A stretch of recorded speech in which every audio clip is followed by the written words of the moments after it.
মোৰ নাম বিশ্ব। মই এটা চাকৰিৰ বাবে চহৰত আহিছিলোঁ।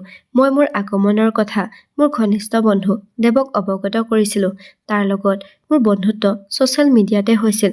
আমাৰ বন্ধুত্ব ডিজিটেল আছিল যদিও অতি গভীৰ আছিল।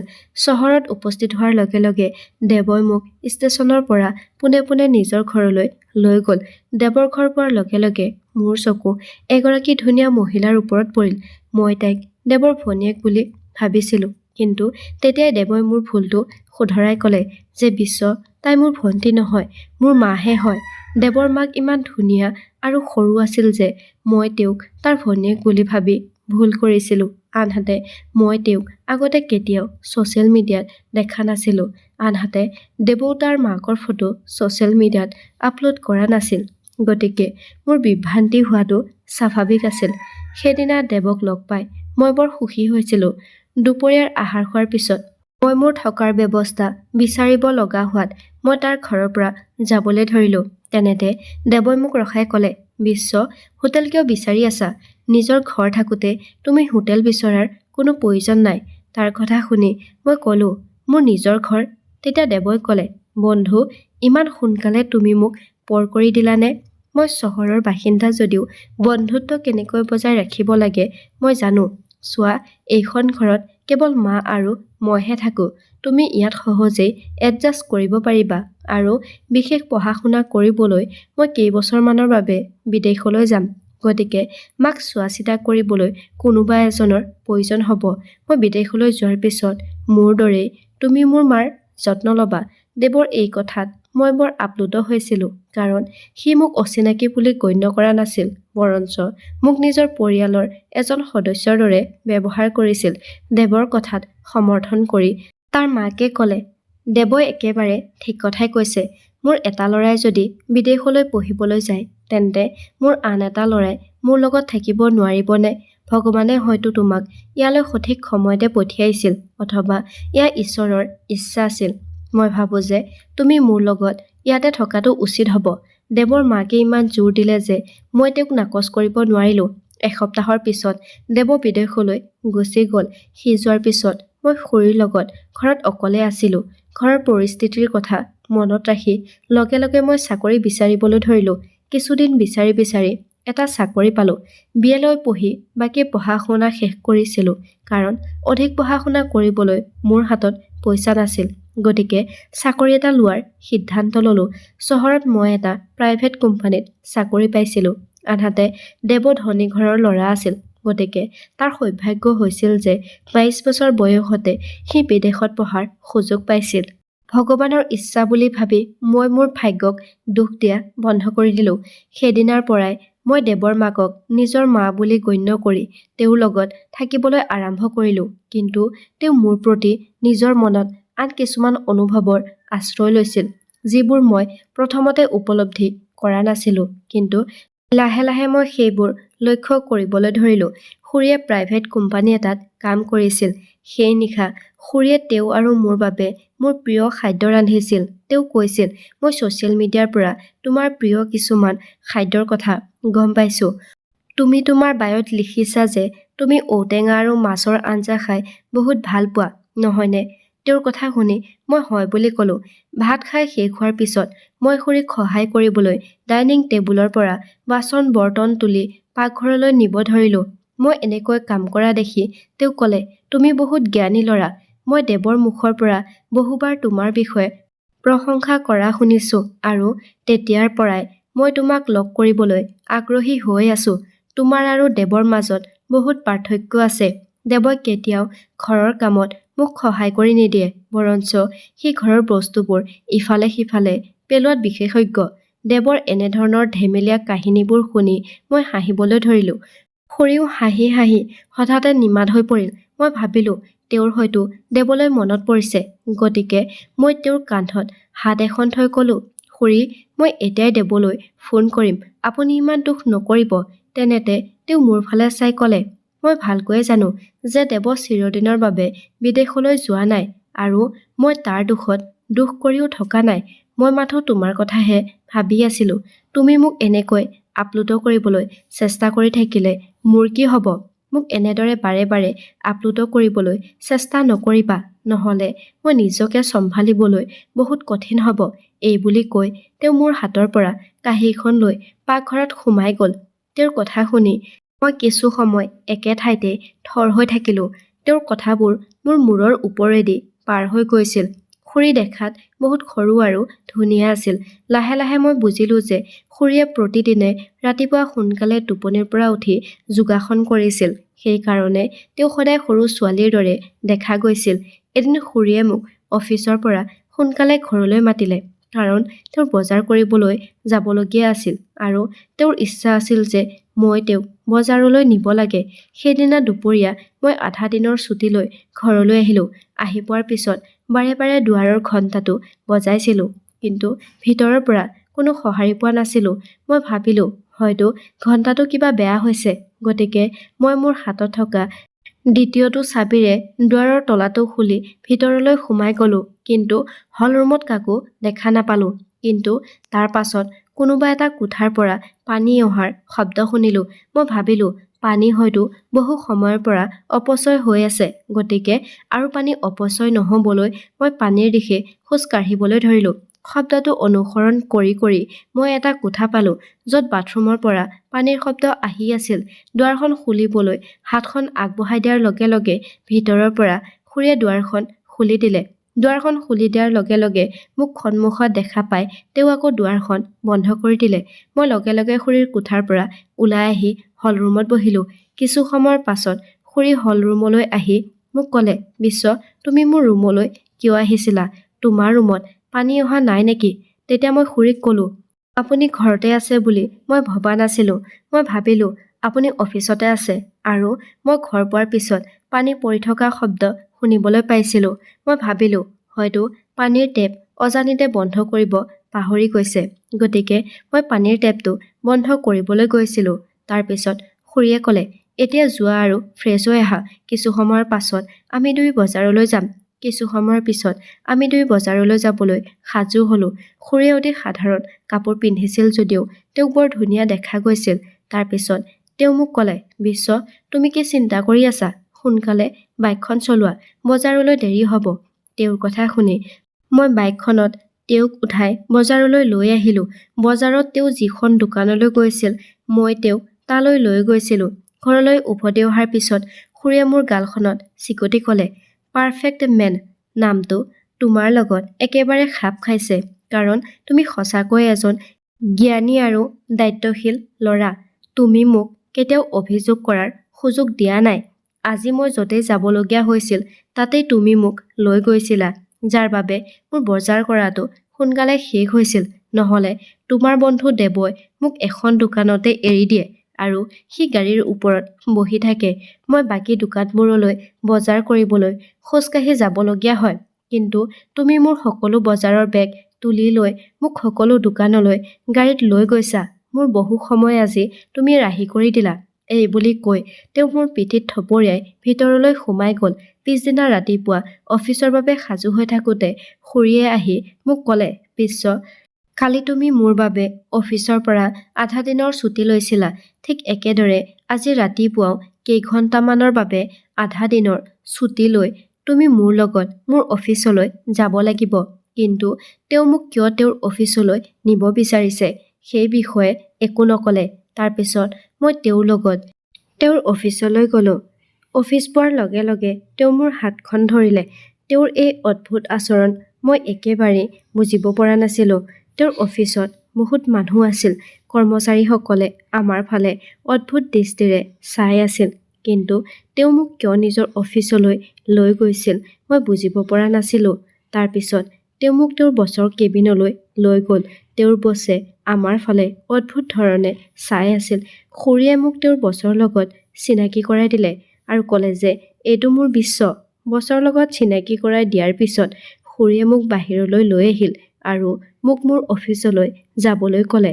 মই তেওঁৰ অফিচত তেওঁক কোনো প্ৰশ্ন সুধিব নোৱাৰিলোঁ। সেইদিনা সন্ধিয়া ঘৰলৈ উভতি আহোঁতে খুৰীৰ আচৰণ অলপ আচহুৱা হৈ পৰিছিল।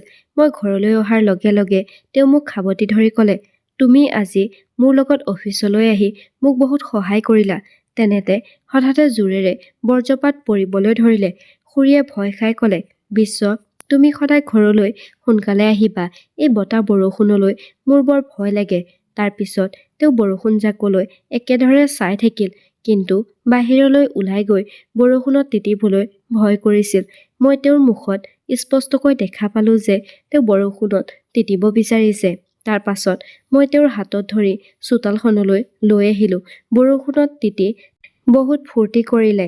তাৰ পিছত তেওঁ মোক ক'লে যে দেৱই মোৰ লগত কেতিয়াও তোমাৰ দৰে আনন্দ ফূৰ্তি কৰা নাছিল। সি সদায় পঢ়া শুনাত ব্যস্ত আছিল। তেতিয়া মই তেওঁক সুধিলো, খুৰী, আপুনি কিয় মোক আপোনাৰ বছৰ লগত চিনাকি কৰাই দিওঁতে এইটো মোৰ বিশ্ব বুলি কৈছিল? এই কথাষাৰৰ অৰ্থ কি? মোৰ এই কথা শুনি খুৰী থতমত খালে আৰু একো নোকোৱাকৈ ভিতৰলৈ সোমাই গ'ল। ৰাতি যেতিয়া শুবৰ সময় হ'ল, তেতিয়া খুৰীয়ে মোক তেওঁৰ কোঠালৈ মাতিলে আৰু ক'লে, বিশ্ব, আজি মোৰ বৰ ভয় লাগিছে। তুমি মোৰ কোঠাত শুব পাৰিবানে? খুৰীক সহায় কৰাৰ খাতিৰত মই তেওঁৰ কোঠাত শুবলৈ মান্তি হ'লো। সেই নিশা খুৰীৰ কোঠাত শুই থাকোঁতে বাৰে বাৰে মোৰ এনে লাগিল যেন কোনোবাই আমাৰ ওপৰত চোৰাং চোৱাগিৰি কৰি আছে। মোৰ চকু এবাৰ দুৱাৰখনলৈ আৰু এবাৰ খিৰিকীখনৰ ফালে গৈ আছিল। তাৰ পিছত মই খুৰীৰ ফালে চালো আৰু দেখিলো যে তেওঁ মোক চাই আছিল। তাৰ পিছত খুৰীয়ে ক'লে, বিশ্ব, তুমি এতিয়াও টোপনি যোৱা নাই? মই তেওঁক উত্তৰ দি ক'লো, খুৰী, মোৰ এনে লাগিছে যেন কোনোবাই এই কোঠাটো চোৰাং চোৱাগিৰি কৰি আছে। তেতিয়া খুৰীয়ে ক'লে, তেতিয়াৰ পৰা মোৰো একেই অনুভৱ হৈছে আৰু মই টোপনি যাব পৰা নাই। সেইবাবে তোমাক মোৰ কোঠালৈ মাতি আনিছিলো। কিন্তু কোঠাটোত দেখোন কোনো নাই। হয়তো এয়া আমাৰ ভ্ৰম হ'ব পাৰে। তুমি বেছি চিন্তা কৰিব নালাগে। এতিয়া শুই থাকা। এই কথা কৈ খুৰীয়ে টোপনি যাবলৈ চেষ্টা কৰিলে। কিছু সময়ৰ পাছত হঠাৎ ড্ৰয়িং ৰুমৰ লাইটটো জ্বলি উঠিল আৰু কোনোবাই মা মা বুলি মাতিবলৈ ধৰিলে। মামা বুলি চিঞৰি থকা শব্দই খুৰী আৰু মোক টোপনিৰ পৰা জগাই দিলে। খুৰী আৰু মই কোঠাৰ দুৱাৰখন খুলি দিয়াৰ লগে লগে দেৱ আমাৰ সন্মুখত থিয় হৈ আছিল। সি আমাক দুয়োকে একেলগে দেখি মাকৰ ফালে চাই ক'লে, মা, তুমি এইবোৰ কি কৰিছা? বিশ্ব মোৰ বন্ধু আৰু তুমি তাৰ লগত এইবোৰ দেখাৰ পিছত এতিয়া মই তোমাক মা বুলিও ক'বলৈ লাজ লাগিছে। মই দেৱক ক'লো, দেৱ, তুমি ভুল বুজিছা। অপ্ৰয়োজনীয় কিছুমান কথা মনলৈ নানিবা। খুৰীয়ে আজি ৰাতি অকলে শুবলৈ ভয় খাইছিল। সেইকাৰণে তেওঁ মোক তেওঁৰ কোঠালৈ শুবলৈ মাতিছিল। কিন্তু খুৰীয়ে মোক যিদৰে ধৰি ৰাখিছিল, সেই দৃশ্যটো দেখিলে যিকোনো ব্যক্তিয়ে ভুল বুজিবলৈ বাধ্য হ'লহেঁতেন। দেৱই মাকক বহুত বেয়াকৈ ক'বলৈ ধৰিলে। তাৰ কথা শুনি এনে লাগিল যেন সি বিদেশৰ পৰা অহা নাই, বৰঞ্চ তাৰ এইটো প্লেন আছিল যে আমাক সি এনে এক বদনাম মূৰৰ ওপৰত জাপি দিব। মই দেৱক ক'লো, দেৱ, তুমি ইমান সৰু কথাটোক লৈ খুৰীক কিয় ইমান বেয়াকৈ কৈছা? তুমি মাৰ বিষয়ে ইমান নীচ কেনেকৈ ভাবিব পাৰিলা? আৰু তুমি দেখোন বিদেশলৈ গৈছিলা। তাৰ পিছত হঠাৎ কেনেকৈ ঘৰলৈ উভতি আহিলা? তাৰ পিছত দেৱই ক'লে, মই বিদেশলৈ যোৱাই নাছিলো। বিদেশ যাবলৈ মাৰ হাতত পইচা নাছিল। গতিকে মই খুৰাৰ পৰা পইচা আনিবলৈ তেওঁৰ ঘৰলৈ গৈছিলো। কিন্তু খুৰাহঁতৰ ঘৰত পইচা আনিব যোৱা কথাটো মই মাক কোৱা নাছিলো। সেইদিনা যেতিয়া পইচাখিনি আনিবলৈ খুৰাৰ ঘৰলৈ গৈছিলো, তেতিয়া খুৰাই মোক মই মাৰ বিষয়ে আগতে গম নোপোৱা কিছুমান কথা ক'লে। তেওঁ মোক ক'লে যে তেওঁ প্ৰায়ে মোৰ মাক আন পুৰুষৰ লগত লিলিমাই কৰি থকা দেখিছিল। তেওঁৰ কথাত অসন্দেহ কৰাৰ কোনো কাৰণ নাছিল।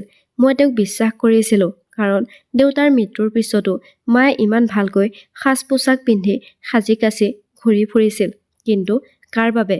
মই মাৰ এইবোৰ কামত কেতিয়াও গুৰুত্ব দিয়া নাছিলো।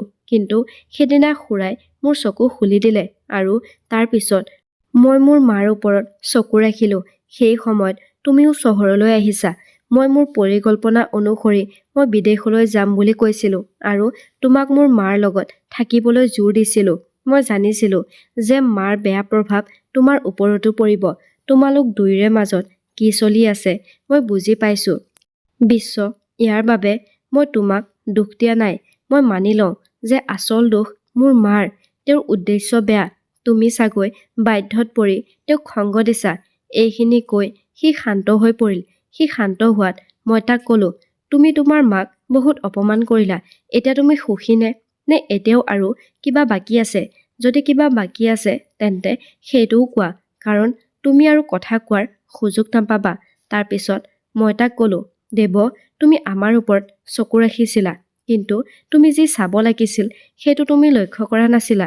তোমাৰ মায়ে মোক তেওঁৰ অফিচলৈ লৈ গৈছিল কাৰণ তেওঁৰ নতুন বছজনে তেওঁৰ ওপৰত বেয়া চকু ৰাখিছিল আৰু তেওঁ বছক দেখুৱাব বিচাৰিছিল যে তেওঁ অকলশৰীয়া নহয়। তেওঁৰ লগত তেওঁৰ এটা ডেকা ল'ৰা আছে, যাতে তেওঁৰ বছে তেওঁৰ ল'ৰাটোক দেখি তেওঁৰ ওপৰত আৰু বেয়া চকু নিদিয়ে। আৰু আজিও যেতিয়া তেওঁ ভয় ভয় অনুভৱ কৰিছিল, সেইবাবে তেওঁ মোক তেওঁৰ নিজৰ কোঠাত শুবলৈ কৈছিল, কাৰণ তেওঁ মোৰ আৰু তোমাৰ মাজত একো পাৰ্থক্য কৰা নাছিল। তেওঁ মোক নিজৰ পুত্ৰৰ দৰে গণ্য কৰিছিল। তুমি যদি আনৰ কথা শুনাতকৈ মাক বুজিবলৈ চেষ্টা কৰা হলে আজি মাক লৈ তুমি ইমান গালি-গালাজ বেয়া ব্যৱহাৰ নকৰিলাহেঁতেন। কাৰণ মই কেইদিনমানৰ ভিতৰতে এইটো বুজি পালো যে তেওঁৰ এটা ডেকা ল'ৰা থাকিও তেওঁ ঘৰত অকলশৰীয়া হৈ আছিল। খুৰীয়ে তোমাৰ কাৰণে পুনৰ বিয়া হোৱা নাছিল, তেওঁ মাথো তোমাৰ বাবে জীয়াই আছিল। কিন্তু যেতিয়া তোমাৰ ওপৰত মাৰ যত্ন লোৱাৰ দায়িত্ব পৰিল, তেতিয়া তুমি মাক আওকাণ কৰি তুমি তোমাৰ নিজৰ পৃথিৱীত হেৰাই গলা আৰু মানুহে কোৱা কথাবোৰ শুনি তেওঁৰ ওপৰত অবিশ্বাস কৰিলা। মোৰ কথা শুনি খুৰীয়ে ক'লে, বিশ্ব, তোমাৰ গাত যি পৰিয়ালৰ বাবে দায়িত্ব আছে সেয়া দেৱৰ গাত নাই। কাৰণ মই কেতিয়াও তাক কোনো কামত কষ্ট কৰিবলৈ নিদিলো। সময়মতে সকলো বস্তুৱে তাৰ চকুৰ আগত দিলো। কিন্তু আজি মোৰ ল'ৰাটোৱে মোৰ মৰমৰ প্ৰতিদান অবিশ্বাস হিচাপে ঘূৰাই দিছে। তোমাৰ খুৰা-খুৰীয়ে তোমাক মোৰ বিৰুদ্ধে উচটনি দিছিল যাতে আমাৰ মাজত দূৰত্বৰ সৃষ্টি হয়। কাৰণ তোমাৰ খুৰাক পইচা বিচৰাৰ আগতে মই তোমাৰ দেউতাৰ সম্পত্তিৰ অংশ বিচাৰি তোমাৰ খুৰাৰ ওচৰলৈ গৈছিলো, কিন্তু তেওঁ মোক একো দিবলৈ মান্তি নাছিল। তাৰ পিছত মই তাক কোৰ্টলৈ লৈ যাম বুলি ভাবুকি দিলো। মই তোমাৰ খুৰাৰ ওচৰলৈ তোমাৰ দেউতাৰ অধিকাৰ বিচাৰিয়ে তালৈ গৈছিলো, কেৱল মাত্ৰ তোমাৰ বাবেই। কাৰণ তোমাৰ সুখ মই নষ্ট কৰিব বিচৰা নাছিলো। মই তোমাক ভালকৈ পঢ়া-শুনাৰ বাবে এখন ডাঙৰ চহৰলৈ পঠিয়াব বিচাৰিছিলো, কিন্তু মই নাজানিছিলো যে তুমি ইমান সোনকালে আনৰ কথাত আহি মোৰ লগত বেয়া ব্যৱহাৰ কৰিবা। তুমি মোক মই কৰা মৰমৰ প্ৰতিদান এনেদৰে দিলা। এই বুলি কৈ খুৰীয়ে কান্দিবলৈ ধৰিলে। খুৰীৰ কথা শুনি দেৱই নিজৰ ভুলটো বুজি পালে আৰু সি কান্দি কান্দি খুৰীৰ ওচৰত ক্ষমা খুজিলে। খুৰীয়ে মাতৃ হিচাপে পুত্ৰক লগে লগে ক্ষমা কৰি দিলে। ক্ষমা বিচৰাৰ পিছত দেৱই মোক তাৰ ঘৰত থাকিবলৈ জোৰ দিবলৈ ধৰিলে, কিন্তু মই আৰু তাত থাকিব নোৱাৰিলো।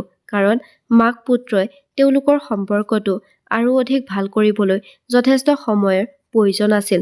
দেৱই মাকৰ সততা আৰু তাৰ বাবে কৰা সংগ্ৰাম চোৱাৰ প্ৰয়োজন আছিল, কিয়নো দেৱই মাকে কৰা তাৰ বাবে কষ্ট কেতিয়াও অনুভৱ কৰা নাছিল। আনহাতে মই সৰুৰে পৰাই মোৰ ঘৰৰ দৰিদ্ৰতা দেখিছিলো আৰু তেতিয়াৰ পৰাই মই মোৰ পৰিয়ালৰ প্ৰতি দায়িত্ব ভালকৈ বুজি পাইছিলো। আজিকালি পিতৃ-মাতৃয়ে সন্তানৰ প্ৰতিটো ইচ্ছা অতি সোনকালে লগে লগে পূৰণ কৰে। গতিকে ল'ৰা-ছোৱালীয়ে মাক-দেউতাকৰ সেইখিনি কষ্ট প্ৰায়ে আওকাণ কৰে। যদি পিতৃ-মাতৃয়ে সন্তানৰ ইচ্ছা পূৰণত ব্যৰ্থ হয়, তেন্তে লগে লগে সিহঁতৰ খং উঠে আৰু গালি-গালাজ কৰিবলৈ আৰম্ভ কৰে। এনে পৰিস্থিতিৰ পৰা হাত সাৰিবলৈ শিশুৰ প্ৰতিটো ইচ্ছা লগে লগে পূৰণ কৰিব নালাগে। লগতে কেতিয়াবা নাই, নহব এই শব্দকেইটাৰ মুখামুখি হবলৈ দিব লাগে।